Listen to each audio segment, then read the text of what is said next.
இன்றைக்கி எங்கள் வீட்டு பூரி எப்படி உப்பலாகவும் மிருதுவாகவும் வந்துச்சுன்னு இன்றைக்கி பார்க்கலாம் வாங்க. முதல்ல அதுக்கு ஒரு 2 கப்பு கோதுமை மாவு எடுத்து போட்டுட்டு ஒரு 2 ஸ்பூனு வெள்ளை ரவை சேர்த்துக்கணும். தேவையான உப்பு,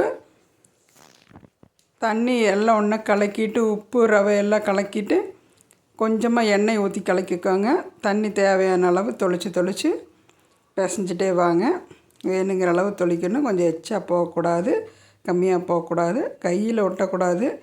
நல்லா தேய்ச்சி அடித்து இது பண்ணும்போது கையில் மாவு ஒட்டக்கூடாது. ஒரு 5 நிமிஷம் அடித்து பிசைஞ்சிட்டு 10 நிமிஷம் மூடி வச்சுருங்க. அப்புறம் தேவையான சைஸ் உருட்டி எடுத்துகிட்டு வேணுங்கிற மாதிரி தேய்ச்சி எடுத்து போட்டு எண்ணெய் நல்லா காஞ்சதுக்கப்புறம் போட்டு எடுக்கும்போது எல்லா பூரியுமே உப்பலாக தான் வரும். நல்லாவே ஒரு பூரி கூட உங்களுக்கு எந்திரிக்காமல் இருக்காது. இதே மாதிரி எல்லா பூரியும் உப்பெல்லாம் போட்டு எடுத்தாச்சு.